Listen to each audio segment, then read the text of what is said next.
Hey everyone, and welcome to the Bliss Tonic YouTube channel. Thank you so much for being here. I'm Michelle Anthony, and before we get into this week's content, click like and subscribe so I can be more available to people like you and so you never miss an episode. So today I'm so excited to be sharing a little bit about my awakening story and what that means, where it led me, what I had to face, and so much more. So if you're interested in awakening stories, this is the right place.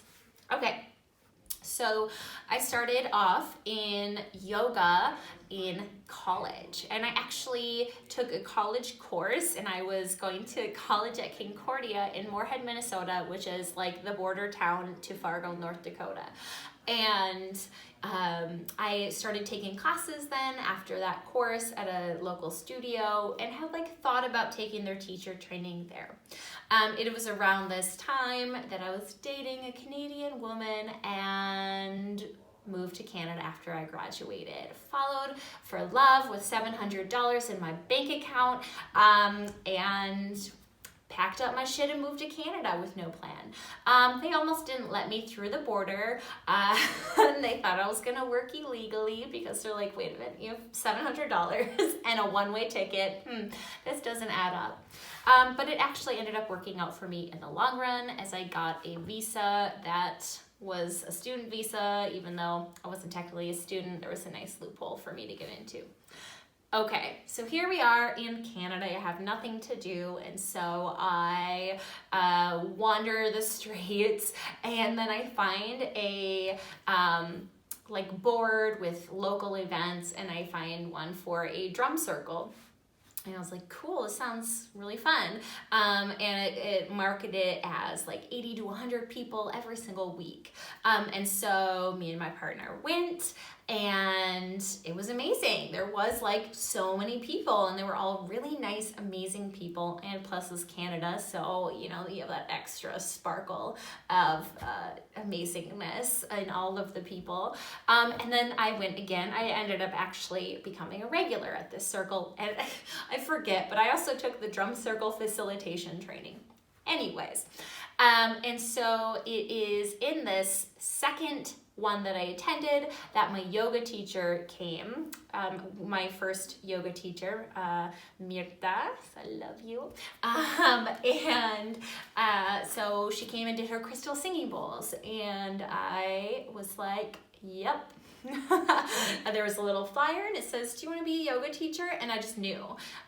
It was one of those moments of intense knowing, and I'm really lucky that she happened to be, a really special lady, I'll say. And she just honored my knowing so much and just trusted me. And I ended up with my work visa, working Gap Canada overnights, and ended up working as a carny at a snow cone booth for the Calgary Stampede to finish paying for that training. So interesting. And so is at this drum circle that I met a whole bunch of cool people, psychics, and just really deep spiritual people who led me on a wild path. And specifically, there was these two sisters, and Karen, I can't even remember, it's been a decade since I have even talked to them, and I've tried to reach out to them a couple times and just haven't been able to connect. And I love that they were older, I don't know, much older than us at the time, but they really took me and my partner at the time, they took us under their spiritual wing and taught us a lot, and it just was a whirlwind. To say the least. Not only was I in my yoga training, and all of this happened kind of it was a year-long yoga training in the Himalayan tradition, and all of this kind of happened near the end of that training. So it was probably 2011 actually that I did most of this spiritual work.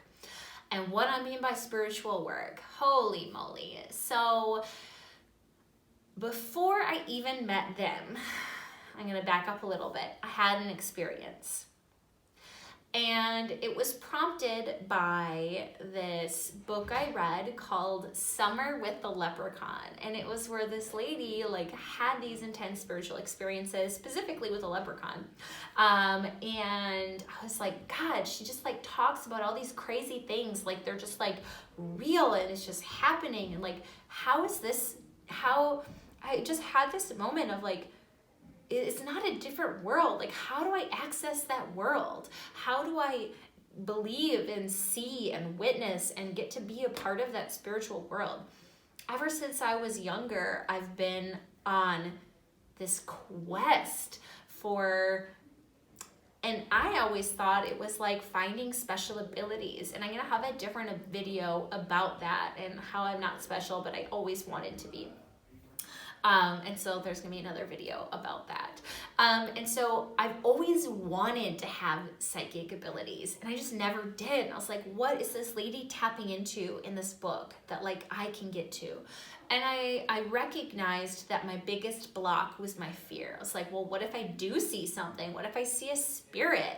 And then one night, in the middle of the night, and this is like my awakening, truly, my like awakening to the spiritual world. And I know that I'm not the only one that this happens to. When you like have a spiritual activation or awakening, it's like, it's not rainbows and butterflies. Like your life either falls apart or like some crazy shit happens and that wakes you up. And so for me, it was an evil an entity. And so what happened, it was like in the nighttime and we slept on a mattress on the floor at the time. And we were like just waking up and getting into crystals and like we had a local psychic shop. And so I was like starting to tap in, you just get quick little readings and stuff. And it was at night and I woke up in the middle of the night and I thought it was my partner's face. And I was like, that's weird. And so like I went to put my hand, and my hand went through the face. So I was like, oh fuck, like what was that? Like I like very clearly saw like a black figure face, and then my hand went through the face, and that was my like moment of like, oh shit, this is something. And then for like the next, I don't know how long, I proceeded to hear an evil laughter inside of my head and had so much fear, and my body went into flight or fight, and I froze and I couldn't do anything, and I like went to go wake her up, and I was like, oh my god. And it's like, what? And then I couldn't speak. I couldn't speak it, couldn't say it out loud. I was frozen. And so she just went back to bed and I was stuck. It was like, it was trapped in my head. And I was so scared. And then the next morning, when I woke up, I was like, so do you remember when I woke you up in the middle of the night? Because this happened. I thought it was you. I put my hand and went through. I explained the whole thing and she was like, oh my God. I didn't want to say anything, but when you woke me up, I saw a black figure kneeling beside the bed. I like still get like teary-eyed thinking about this, and a lot of the experiences that I had were validated in the morning often. And so it was very like scary. Then I was like, well, fuck, this is real. It wasn't like, and I knew it was real. I knew it was real already because like, you don't just see something and think it's a person, your hand goes through it. Like, and then the evil laughter, it was just very real. So that woke me up, and then the next day I was like, well, I need to see a psychic about this. And we happened to have one like a couple blocks away, a spiritual shop, which was just lovely. It was Our Angels in Marda Loop in Calgary. And she was like, yeah, it followed you here. And so I was just like, what do I do? And so I started doing like a little prayers and protection, and that was kind of the beginning of my journey with like putting up shields. I had crystal grids, and then I would activate the crystal grids at night. Like, I got very serious about my energetic protection, which in some ways called in more of the same. Okay, so now I'm gonna fast forward to these two sisters. Yeah, okay, so we're at the drum circle and these two sisters take us under their wings and teach us stuff, and like they're connected, like in a way that I didn't know was possible, like constantly connecting to their guides and to spirits, and like here we are now. Look at me now, Ma. And I loved them. Like they kind of had like a mothering energy to them, and we would do soul retrievals. And there's a time that we were at their house for dinner, and then it was like turned into a massive healing where it felt like I was tripping on mushrooms, like the entire reality was shifting around me, and like I felt like I was gonna fall off the face of the earth, totally sober. And we had like a salad with beets. It was just like, you know, like, how is this? How is this going on? And we were calling in our soul fragments, you know, eliminating soul contracts from past lifetimes. Like we were just always doing that kind of work. And it was that night that we were doing the calling in the soul fragments. I like heard a pop, and like an entity appeared that was actually an alien, and yeah, they like communicate telepathically. And one message that I do remember from that night was like talking about like aliens coming to Earth and to like live in Earth, and like how there's like, I don't know, this music video of like in a spaceship coming down to Earth, something like that. And they're like, yeah, it doesn't work like that. And just like really clear, like what I was seeing was just like, yeah, no, it's not always like that.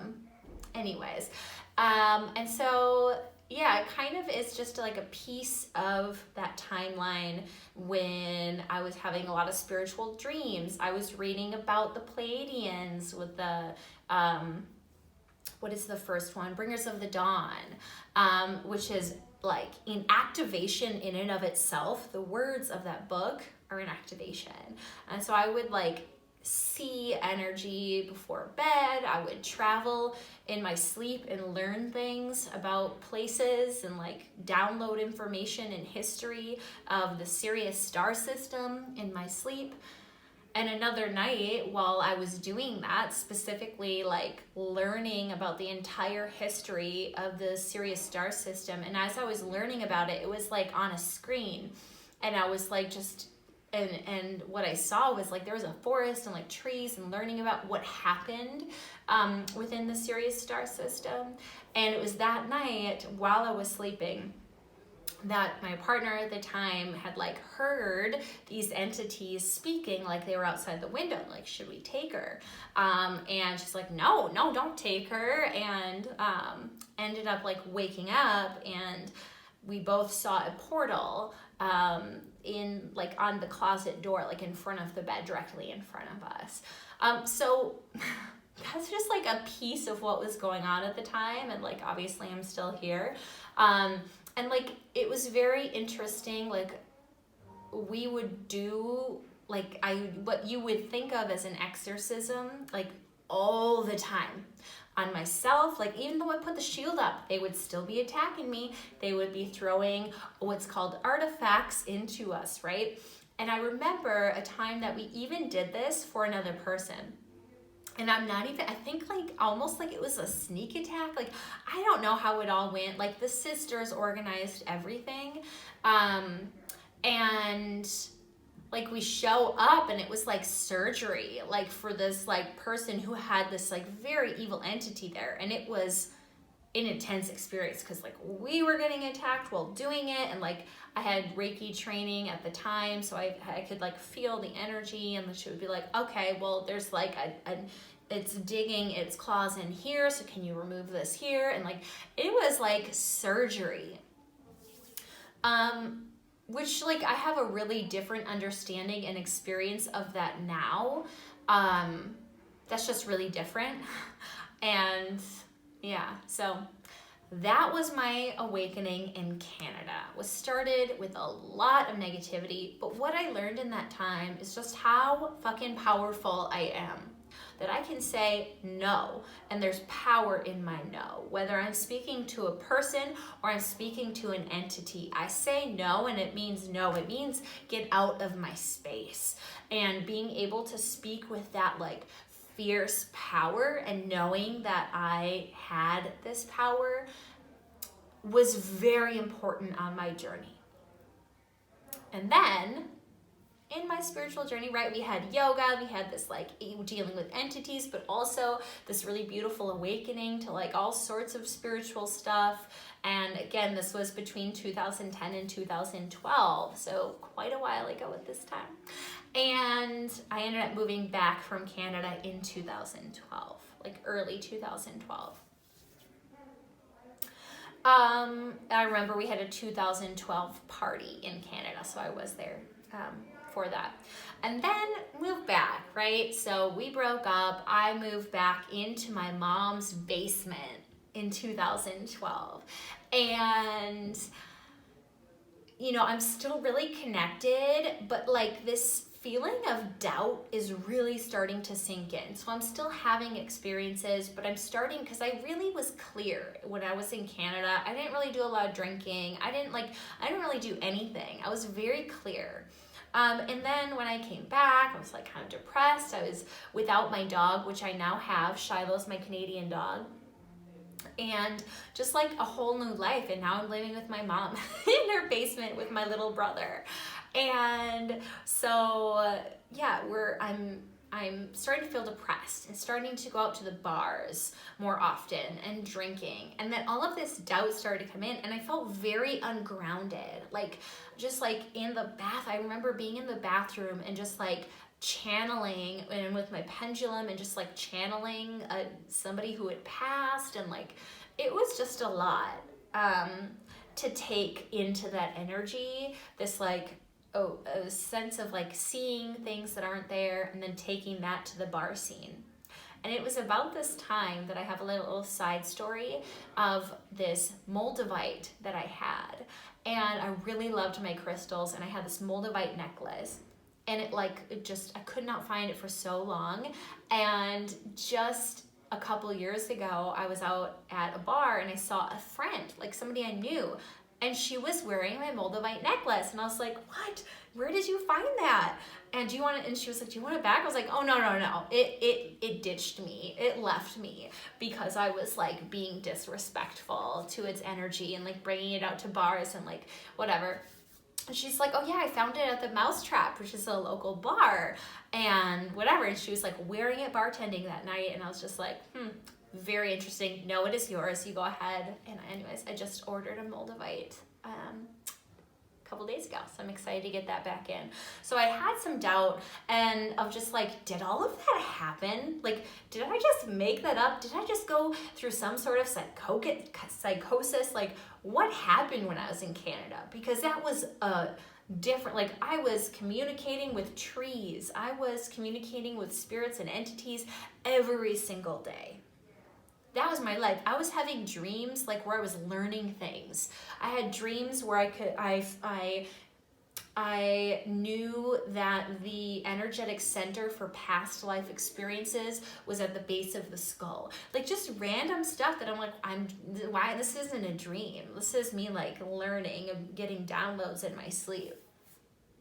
And so I kind of started to shut off my abilities because I really doubted, like, did all of that happen?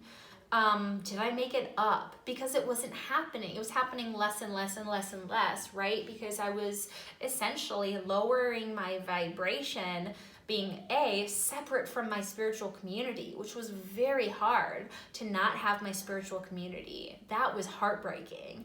And I definitely lowered my vibration, and then being just like depressed of like how here I am in my mom's basement, right? Typical story, every millennial has one. And then, just starting to shut off and then lack trust. And I was like, I don't trust that that's a thing.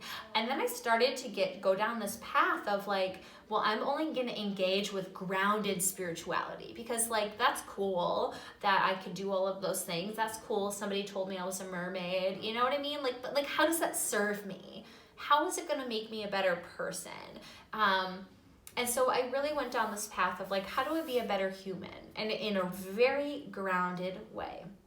And then I don't know how long ago, in like my recent past, I started opening up and like going on this quest of like, I want more spiritual experiences again, right? Like I want to open up more. I want to trust, and I want to know, and I want to validate. And pretty recently I started channeling like accidentally. And I just had this like, I think I need to record what's going to come through. And it's not the first time, that has happened, but it was like a really big turning point for me of like, okay, channeling is happening. So like, I want more of that because it feels good to receive this wisdom from spirit and connect with spirit.